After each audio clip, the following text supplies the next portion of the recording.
رات کی تاریکی میں جب اچانک آنکھ کھلتی ہے تو ہو سکتا ہے اللہ ہم سب کی حفاظت فرمائے، کوئی مسئلہ نہ ہو جائے، گھبرا جاتا ہے۔ آنکھ کھلنے کے بعد کلمے ہیں گنتی کے 4، سبحان اللہ والحمدللہ ولا الہ الا اللہ، اللہ اکبر۔ یہ 4 کلمے پڑھ لو، اللہم اغفر لی وارحمنی وارزقنی، یہ 3 کلمات پڑھ لیجئے۔ حدیث میں آتا ہے کہ جب دیہاتی آیا اللہ کے رسول کے پاس، کہا ایسی بات بتائے جس کا مجھے نفع ملے۔ آپ نے یہ 4 کلمے بتائے، سبحان اللہ والحمدللہ ولا الہ الا اللہ، اللہ اکبر۔ وہ دیہاتی ہوتا ہے، اس نے سن کے چل پڑا، سبحان اللہ، اس نے پڑھا سبحان اللہ، اللہ اکبر، یہ تو اللہ کے لیے ہوا۔ واپس آ گیا، اللہ کے رسول کے پاس آیا اور بولا کہ آپ نے 4 کلمے بتائے، سبحان اللہ، یہ تو اللہ کے لیے ہے، میرے لیے کیا ہے؟ الحمدللہ، یہ بھی اللہ کے لیے ہے، میرے لیے کیا ہے؟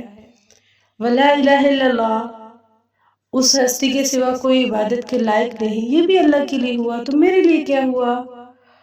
اللہ اکبر، اللہ سب سے بڑا ہے، یہ بھی اللہ کے لیے ہوا، میں تو اپنے لیے لینے آیا تھا، تو میرے لیے۔ تو اللہ کے رسول صلی اللہ علیہ وسلم نے فرمایا جب تم کہو گے نا سبحان اللہ تو تیرا رب کہے گا صدقت میرے بندے، تو نے سچ کہا۔ والحمدللہ جب کہو گے تو رب کہے گا صدقت میرے بندے، تو نے سچ کہا۔ لا الہ الا اللہ جب تم کہو گے تو تیرا رب تیسری مرتبہ کہے گا صدقت میرے بندے، تو نے سچ کہا۔ اللہ اکبر جب تم کہو گے چوتھی مرتبہ تیرا رب تجھے کہے گا صدقت میرے بندے، تو نے سچ کہا۔ پھر تم یہ کہنا اللہم اغفر لی، یا اللہ مجھے معاف کر دے۔ اللہ فرمائیں گے قد فعل، جا تجھے معاف کیا۔ پھر کہنا وارحمنی، مجھ پہ رحم فرما، اللہ کہیں گے قد فعل، معاف کیا، رحم کیا۔ پھر تم کہنا ورزقنی، مجھے رزق دے دے اللہ، تو اللہ کہیں گے قد فعل، جا تجھے رزق کی فراوانی کی۔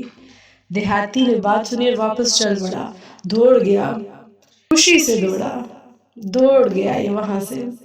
یہ دعا ہمیشہ پڑھا کرے، جب بھی آنکھ کھلے یہ دعا پڑھا کریں، ان الفاظ کو دہرایا کریں اور یہ دعا پڑھا کریں اپنے والدین کے لیے، اپنی اولاد کے لیے، رشتہ داروں کے لیے، اور بھی تعلقات جن سے ہیں ان کے لیے، پوری امت کے لیے، تمام مسلمانوں کے لیے دعا مانگا کریں۔ اللہ تعالیٰ جتنے بھی بیمار ہیں ان سب کو شفا عطا فرما۔